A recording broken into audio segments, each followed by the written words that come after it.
네, 이 법적 보호를 받지 못하는 이 단독주택 재건축 사업에 계시는 이 세입자들의 현실을 이제 이야기해 볼 텐데요.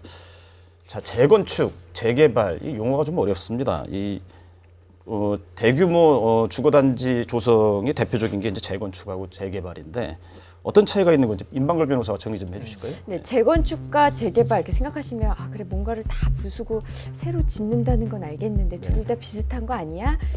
생각하시는 분도 계시겠지만 둘은 좀 엄연히 다릅니다.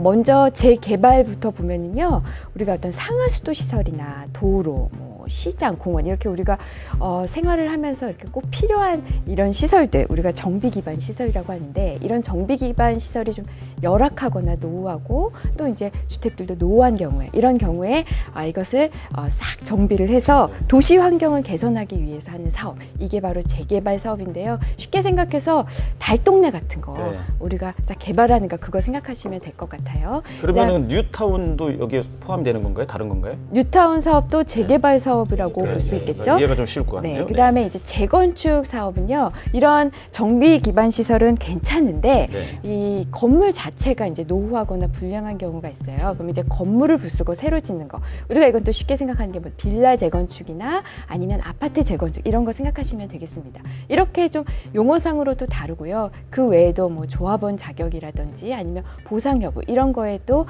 이 두 가지는 차이가 있습니다. 역시 완벽한 설명입니다. 모시길 잘했어요. 예. 재건축, 재개발 이거 용어 설명을 해주셨고요. 이 서초구 하면은 이제 재건축이 가장 활발히 진행되는 곳 중에 하나입니다. 우리가 이제 임방글 변호사 설명해 주셨습니다만 이제 공동주택을 이제 다시 짓는 이것을 이제 재건축이라고 말씀해 주셨는데 보통 이제 재건축 사업이 공동주택을 위주로 이루어지는데 서초구에는 단독주택 재건축 사업이 있어요. 우리 박상학 기자 설명 좀 해주시겠어요? 네, 이제 서초구 같은 경우는 아파트가 많은 지역이지만 이제 방배동은 과거부터 고급 주택 단지들이 있었고 단독주택 밀집지로 또 유명한 곳입니다.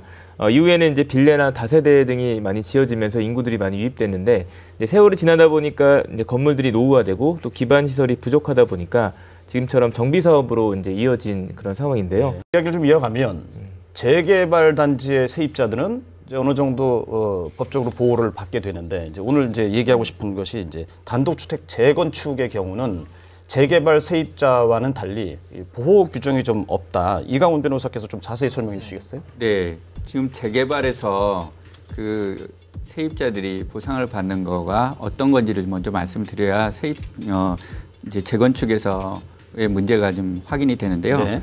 재개발에서는 주거 세입자들한테 임대주택에 대한 입주권이라든지 그다음에 주거 이전비, 동산 이전비 같은 것들이 보상이 됩니다.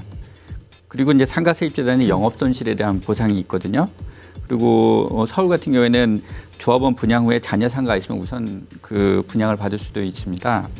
그런데 반해서 이제 재건축의 경우에는 주거 세입자나 상가 세입자나 아무런 그 보상 규정이 없어요. 그러다 보니까 이런 방배 지금 5구역, 4구역 뭐 이런 데서 단독주택 재건축을 하지만 이게 재개발하고 거의 사실은 지역이 비슷한 상태거든요. 세입자들의 아무런 보상이 없다 보니까 이 갈등이 심해지는 겁니다. 최영일 평론가님. 최영일 평론가께서 이제 그 세입자다. 상가 세입자든 뭐 주거 세입자든 이런 보상이 없는데 이전 나가라 이러면은 뭐 쉽게 받아들이시겠어요? 황당하죠. 우리가 그냥 사람의 입장에서 생각을 해보시자고요. 저는 재개발은 이 소정의 보상이 있다. 재건축은 아예 보상이 없다. 하지만 이제 지금 방배구역도 그렇고 재건축 구역이 넓은 경우에는 사실 느끼는 느낌은 재개발에 준하는데 재건축이라는 이유로 보상이 없다고 하니까 받아들일 수가 없다는데 사실 재개발 보상도요 세발의 피해예요. 그렇죠. 재개발 지금 용산 참사도 재개발 때 난 사고예요. 그러니까 왜냐하면은 보상은 해주는데 나는 이 정도 보상으로는 적자가 안 된단 말이에요. 권리금도 인정 안 해주고 내가 이제 점포를 여느라고 인테리어에 투자했던 돈도 보전 안 해주고 그냥 달랑 뭐 보증금 정도 주고 이전비 조금 얹어줄 테니 나가시오. 그럼 당장 여기서 지금 이 점포 하나가 우리 가족의 생계의 텃밭이란 말이죠. 이런 경우에 막막한 분들도 그냥 허다한데 문제 재건축의 경우에는 아예 그런 것도 없으니 빈손으로 나가라.